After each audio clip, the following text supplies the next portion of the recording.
இந்த மாதிரி yellow colour lines ரோட்ல இருந்தா அந்த இடத்துல எப்படி வண்டியை ஓட்டணும் ஓட்டக்கூடாது அப்படின்றத பத்தி தெரிஞ்சுக்கலாம் வாங்க. ஹைவேஸ் ரோட்ல சென்டர்ல பொதுவா ஒயிட் லைன் பார்த்திருப்போம். அந்த ஒயிட் லைனை டிஸ்கண்டினியூடு அல்லது புரோக்கன் ஒயிட் லைன் சொல்லுவோம்.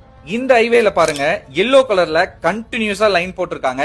இந்த மாதிரி போட்டிருந்தாங்க அப்படின்னா அதுக்கு name single solid yellow line அப்படின்னு சொல்லுவாங்க. பொதுவா ஹைவேஸ்ல இந்த மாதிரி எல்லோ கலர்ல சாலிட் லைன் போட்டிருக்காங்க, அதாவது கண்டினியூஸா லைன் போட்டிருக்காங்க அப்படின்னா அந்த ரோட்ல அதிகப்படியான வளைவுகள், அதாவது கர்வ்ஸ் இருக்கும், பிளைண்ட் ஸ்பாட்ஸ் இருக்கும். இல்ல அப்படின்னா அது ஒரு ஹில்லி ஏரியாஸா இருக்கும், மலைப்பகுதியா இருக்கும், இல்லைன்னா பிரிட்ஜ் இருக்கிற ஏரியாவா இருக்குங்க. அப்படி இல்லைன்னா இன்டர்செக்ஷன்ஸ் அதிகமா இருக்கும், அதாவது சிக்னல்ஸ் கிராசிங்ஸ் அதிகமா இருக்கிற ஏரியால இந்த மாதிரி சிங்கிள் சாலிட் எல்லோ லைன் போட்டிருப்பாங்க. நீங்க ஹைவேஸ்ல போயிட்டு இருக்கும்போது இந்த மாதிரி சிங்கிள் சாலிட் எல்லோ லைன் பாக்குறீங்க அப்படின்னா அந்த ரோட்ல ஓவர்டேக் பண்ணவே கூடாதுங்க.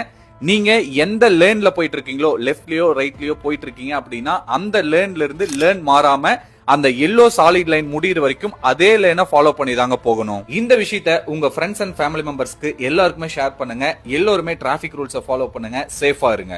சாலை விதிகளை கடைபிடிப்போம், விபத்தில்லா இந்தியாவை உருவாக்கிடுவோம்.